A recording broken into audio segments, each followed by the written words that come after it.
Hello, everybody. Welcome to Disabilities Redefined with Dr. Bogner. I am Truett Bogner, and I am here with a very, very special guest, Jason Adam Katzenstein. He is the author of a very successful book, Everything is an Emergency, an OCD Story in Words and Pictures.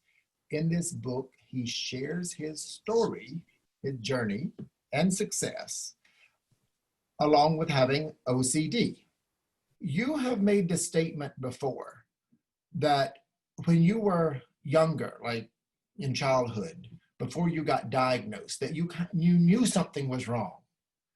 And then I always wanted to ask, when you got diagnosed, were you kind of relieved a little bit, like, okay, now I know something's wrong, I know what it is? Or were you even more disappointed or even more, annoyed? Or how did that make you feel? Oh man. I mean, it made me feel all sorts of ways. I was 15 when I got diagnosed. There was absolutely relief there. Um, because the thing about OCD is, in addition to grappling with all these irrational things, there's the part of you that knows it's irrational. And so then there's all this judging, right, that comes into play. How could I possibly be somebody who's preoccupied with X, Y, Z? And so to begin to understand the architecture of OCD, there was relief there knowing, okay, this is something that other people have gone through. This is something that other people have experienced. And so it felt like, okay, now I can see some paths for myself. And it was also very scary because people told stories about OCD and testimonials in books that I read that were frightening to me. You've made the statement about your book that you actually want people to feel, to laugh, to feel good. And you actually tell in one of your, quite a few of your interviews, because I spent a lot of time researching on you this weekend, but that during your group therapy session, you guys would kind of bounce jokes off of each other somehow. And it was kind of a relief, kind of that it was almost like taking a load off. That's what I'm getting from that. Can you explain that a little bit? Yeah, I think that a lot of work that we do with OCD is separating out ourselves from this part of ourselves, this part that is really, this is my brain trying to protect me and just kind of getting it a little bit wrong. And I've always been really into comedy and specifically into satire. I love Mad Magazine. I was a little intern there. And so when I first got to group therapy, it was a little jarring. It was like, oh, are we making fun of each other? But in fact, we're not making fun of each other. We're making fun of this part of each other, as if to say, you don't scare me. You don't have to have power over me. And it was really liberating to do that. Yeah. But also, I found it very interesting that you then go into, for example, Hollywood portrayal. Mm-hmm. You know how a lot of characters in Hollywood OCD are kind of like the eerie, kind of spooky, and you're like, okay, but now hang on a second. That is us talking about each other. That character is kind of outside of our outside of our circle. So then do you think that kind of portrayal is not a good portrayal then? Or do you think that is just maybe a stretch? Or where are we coming from with that? Well, I think that a lot of OCD behaviors are internal, are things happening in our brains and are invisible to other people. So when you tell a story of somebody having OCD, you can tell it from the vantage point of understanding what's going on, or you can tell it from like, this is how it looks to somebody else. So I don't know that it's necessarily a false portrayal, but I do wonder, who is this portrayal for? Is it for somebody who understands what's going on? Is it for somebody who wants to feel like I don't understand and just I don't know. I mean, I don't think that's just with OCD. I think that's the case with any sort of story that we tell. They're very powerful. these movies that we watch growing up and the books we read, and you know, I just I wonder who gets to be included, who gets to be the hero of these stories, and who's on the outside. I don't know how old you are, but I know you look very young, and I know that you, the you, I want to say you kids. I don't know. Again, I don't know how old you are, but I know you're younger than me. I can tell you that. But at the end of the day, whenever I was in my master's degree, and I kept thinking about this whenever I was reading your book and listening to you on all of your podcasts and the articles, that you all are approaching this in such a different way than 15, 20 years ago, when we would read it in the textbook and everything was just a very black and white case study, and there was no color and there was no real animation and no passion. And that brings me to my question about your creativity.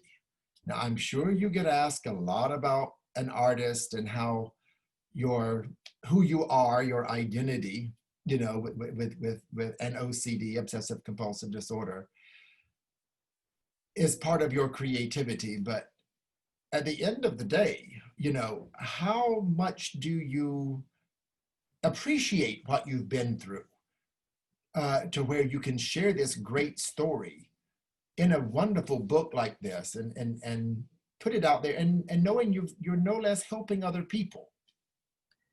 Oh, well, thanks. Okay.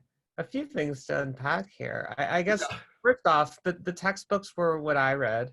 Also, that's what scared me. I think it was, I mean, it was some of the content of the books, but also I think just because sometimes it can be difficult to feel like you're in conversation with a community. That's what's scary, right? Like this is just a diagnosis. But Yes. in fact, what I have discovered is there's an amazing OCD community that I found in group therapy, in a chat room that I used to go on when I was feeling upset. Other accounts of OCD, other comics that people have made about just anxiety more generally. Hyperbole and a Half by Ali Brosh was a huge book for me. She writes really beautifully about depression in there.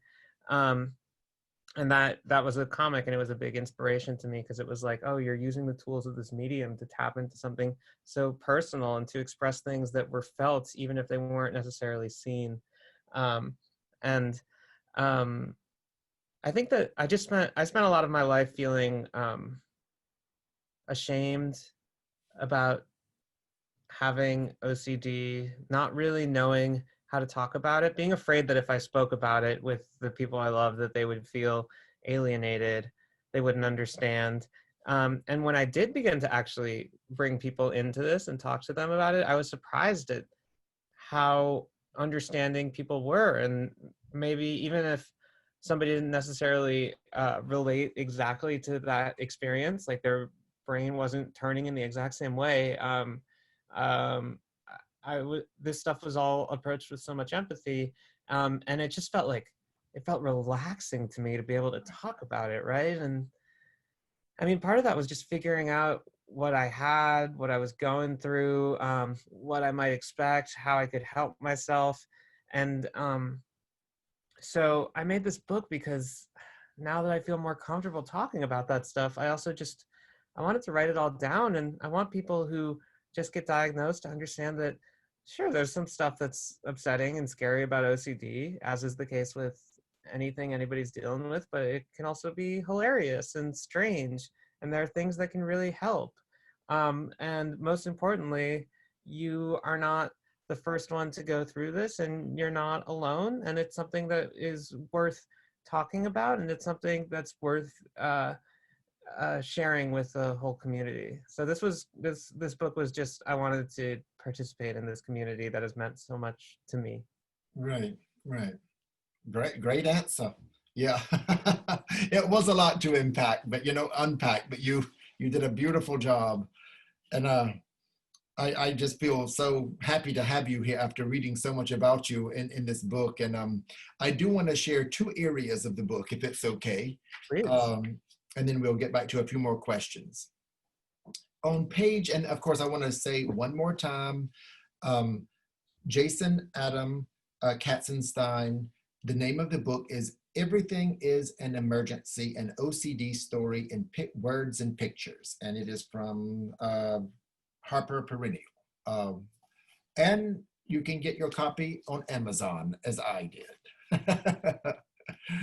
On page Or 80. your local bookshop. Sorry to interrupt.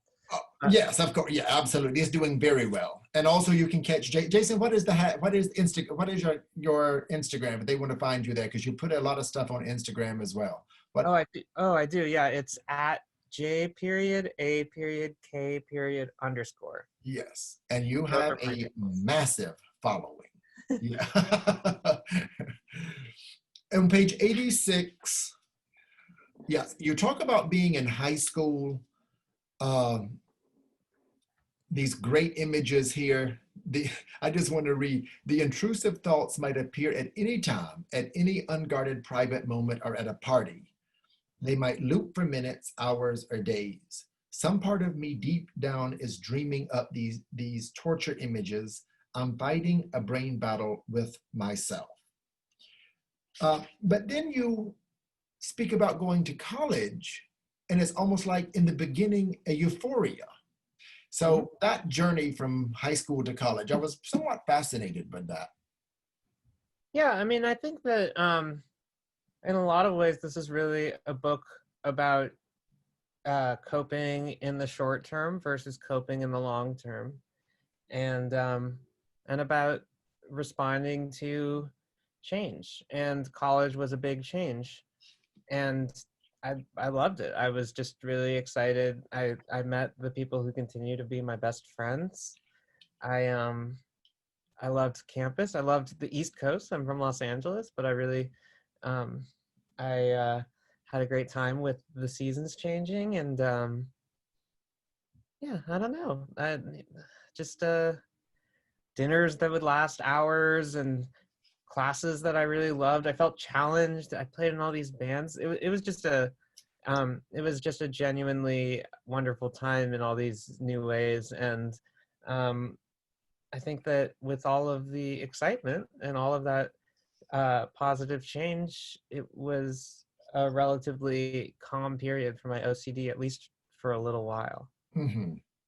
I was also very interested in that one of your therapists, now I'm on page 94, Mm-hmm. one of your therapists in which, and I love the use of animals. You bring in animals. This therapist is I believe this is a little owl here. Yeah. Yeah. Great illustrations. Thanks. They asked you to make, why don't you name your OCD? Make it a separate character from you. Mm-hmm. And then you give them, I think, 4 names here: contamination, guilt, panic, and relationships. Mm-hmm. I did like that you put relationships, because although you do have a broken heart here, Mm-hmm. I kind of felt like, okay, you know what? That is something positive. Okay. But why these characters you get 4, did you not want to just throw in maybe something like hope, or did you not want to throw in something like excitement, or, Well, I think that these are all characters that are reactive. This Mhm. is so these are my OCD broken up into different chunks. And I think that one thing that I've learned about OCD is that adding a charge to it, like this is negative, sometimes that's unhelpful, or not as helpful as realizing this is something inside me that is reacting to situations, and what it's trying to do is keep me safe. And Yes. so Okay. I don't even know if I'd call guilt or panic or contamination um, negative components necessarily. What they are the things that we all have, but mine just are overactive. And so I think that it's good to be guilty sometimes, Yes. because it'll spur us to act in ways that are in accordance with our values. Or it's good to panic because it gets you out of the way of the bear, or whatever the equivalent of the bear is in 2020, and Right. contamination. I think we all know that we should wash our hands. And relationships is that too, right? It's this part of me that I'm trying to protect myself and a partner in a romantic relationship from myself, um, or from these qualities that I sort of distort that I might have that might be painful to somebody else in a relationship. But I'd say that none of them is positive or negative necessarily, but these are things that sort of they interrupt my life in ways where I need to learn how to manage them. And so naming them so that I know now that if I have some thought, like you should wash your hands. Well, let's not use contamination right now because we're in a really idiosyncratic moment to say the least. But with guilt, if I have a guilty thought, I can think now, is this just a pedestrian guilty thought that I can tend to in a way that's healthful? Or is this a guilty thought that's more, that looks, more like this guy right here? Is this too guilty? And so addressing these Right. themes in specific ways helps me get back on track Yes. in my day. Okay. And thank you. Thank you very much. I do want to say that you don't say that they're negative or positive. That was just me. And you helped clarify it, beautifully. I'm loving the book even more after that clarification. Oh, thank you. Yeah, it really was a great book. It really was. And I just want to show one more, which is actually right after that area. It's on page 99. And I just want to be able to show and edit this, this great, if not, this was probably my favorite illustration Oh, good. because Based on a true story, except for I never wore rollerblades. you know what, I'm going to read it and we'll edit it in. I am in college. So in addition to feeling constantly terrified and internally broken, I commit to a steady diet of partying, drinking too much, reveling in an insane myopia. Sometimes this helps me forget my anxiety. Nothing is dangerous. I will never die. I read that and I'm like, well, Jason went through pretty much what quite a few other college students go through their first few semesters. So that was, to me, that was a lot of the normality that I did experience in the book. And I will say, myself included, I did experience a lot of normality in this book that I think a lot of us can relate to. That's winding us up now to the final few questions. How important do you think your career is to you? How important is my career to me? Sorry, I just, oh man, I don't know how to answer. I I've always loved comics, and I just feel like I feel a tremendous amount of gratitude that I get to work in this world. I love being around comics, and I love making them. I might love reading them even more than I love making them. So I don't know. I mean, I'm trying to work less hard. I have a tendency toward working all the time because there aren't necessarily these clear boundaries between when I'm working and when I'm not. I love the work that I do. It really is what I would do if I had all the money in the world. And I'm excited to edit other people's work also, and to just see these comics come in and get to take more of a backseat and curatorial role. I'm not going to stop making my own work, but I think it'll be nice, at least for a little while, to let other people, um, be on stage and to be kind of behind the curtain. Right. Thank you, Jason. You really are amazing. Your work is great, and what I do, other than the fact that you're super talented, is that I got so much of the overall passion that you put into this book. Just by reading it, just the simple thing of reading it, it was great. And it almost felt like, I'll be honest with you, and this will go on TV here in New York City as well as YouTube, but I'm kind of relaxing a little bit now too. My voice is getting deeper. When we first started, it was a little higher because I was a little intimidated to meet you. You're intimidated to meet me? Yeah, I felt like I kind of knew you already. And in my mind, I'm like, well, he might know me, so how am I going to act? Because That's called countertransference, as you know. Yeah. So I'm kind of calmed down a little bit myself now. So Oh, usually, so let the interview begin. yeah. Start. Yeah. Usually I'm not that honest with a guest, but you were so honest with us in this book. Please, everybody, go buy the book. It is a wonderful, wonderful way to spend your weekend. Okay, Jason, anything else you'd like to say? Anything you'd like to end with? It's been a joy. Thank you so much for having me. Yeah, I guess if I if you're gonna give me the opportunity, yeah, of course I want to like get a little last word in.